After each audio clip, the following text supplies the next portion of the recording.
Oke, masih di The Interview with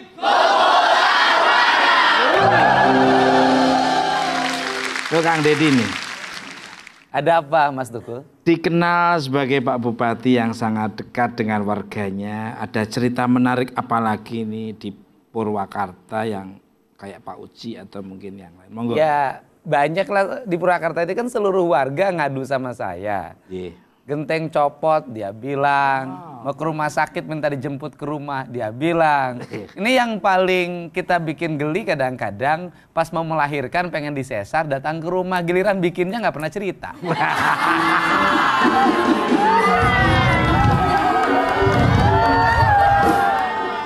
Kalau bikinnya cerita bilang-bilang bisa bantu telinga gitu ya.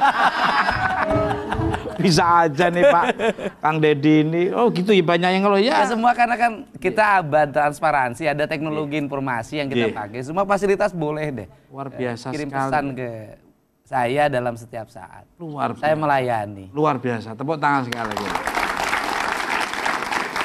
Aku sangat setuju dengan Kang Deddy. Kalau ada pemimpin seperti Kang Deddy seperti ini, wah ini harus selalu terus dipertahankan terus ini. Ada satu masalah Mas Tukul ya, kalau misalnya giliran minta perbaikan rumah nggak ada masalah, giliran ke rumah sakit nggak ada masalah, giliran minta modal nggak ada masalah, yang giliran minta suami itu justru masalah itu. Oh, ya pastinya. Tadinya mau minta Mas Tukul untuk mendampingi saya. Boleh, boleh. Wah, makasih.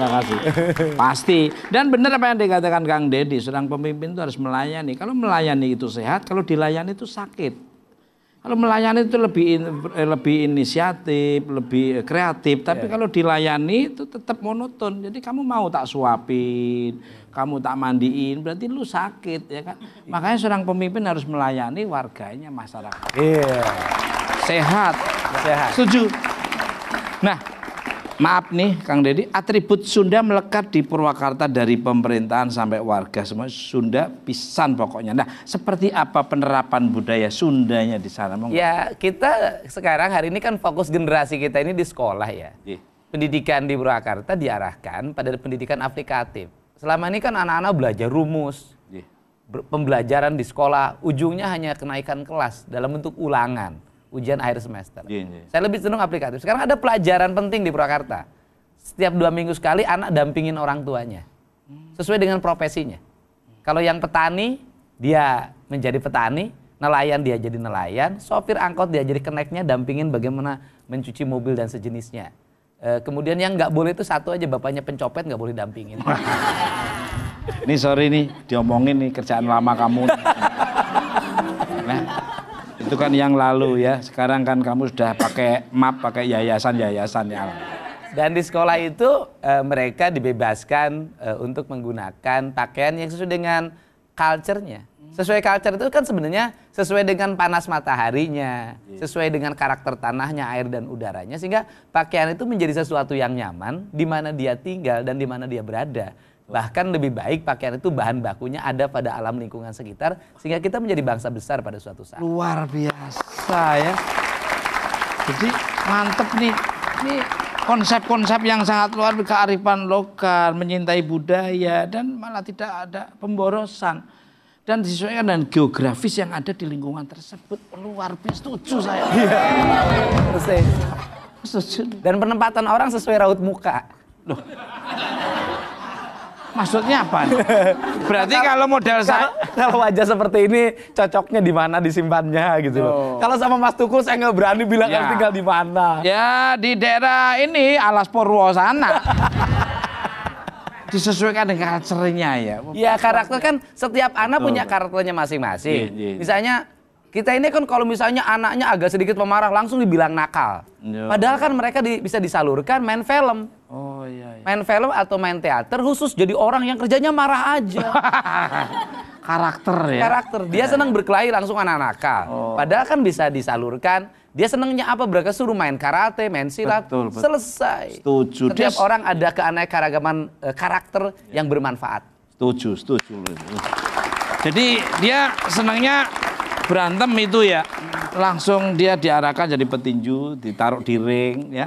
Dia senangnya kebut-kebutan, jangan di jalan tapi mengganggu orang lain. Dibikinin sirkuit lah ya. Iya. Ya di situ sampingnya mungkin ada rumah sakitnya sekalian.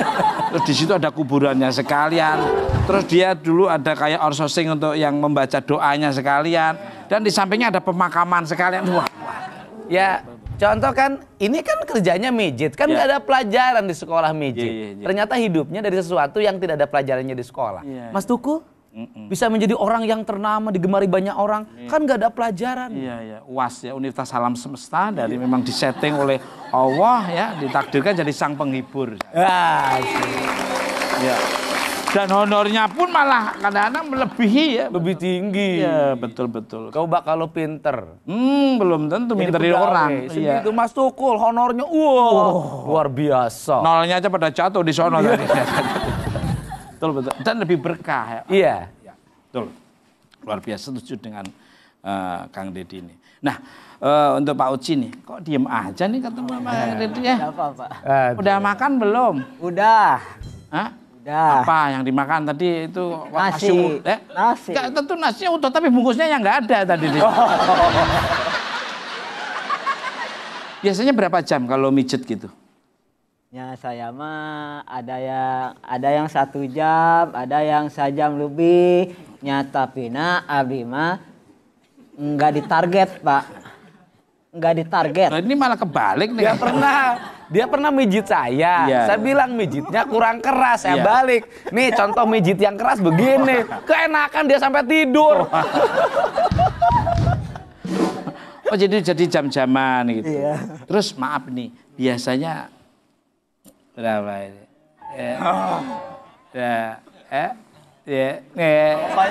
Apanya ini? Apanya? Ya saja berapa? Maaf nih. Dikasihnya. Iya. Dikasih ini apa? Pijat. Bukan.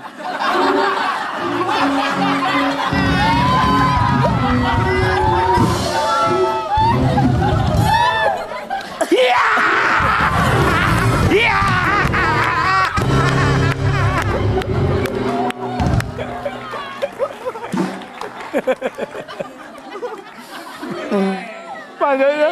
Mas, minum dulu Mas. Masalah. Aduh. Kamu jawab yang benar.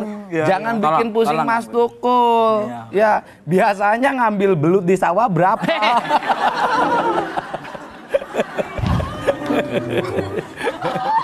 Biasanya dibayar berapa, dikasih berapa?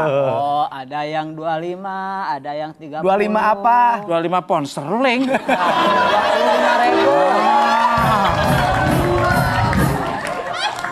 25 euro. Wow.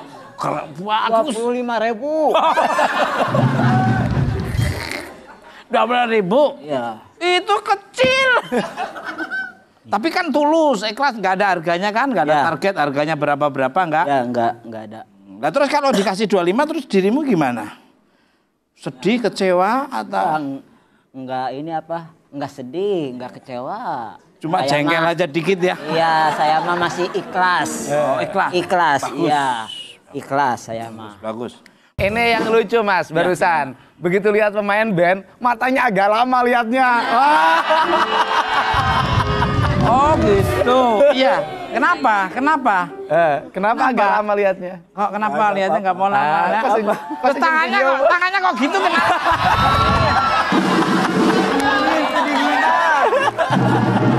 Tangannya kok ada yang di ini. Takut loncat ya. Nah pemirsa Kompas TV yang saya sayangi dan saya cintai juga, dan pemirsa Kompas TV yang menyayangi dan menyintai saya. Habis ini ada pertunjukan dalang ya, duet maut Kang Deddy dan anaknya. Jadi jangan kemana-mana, tetap di The Interview with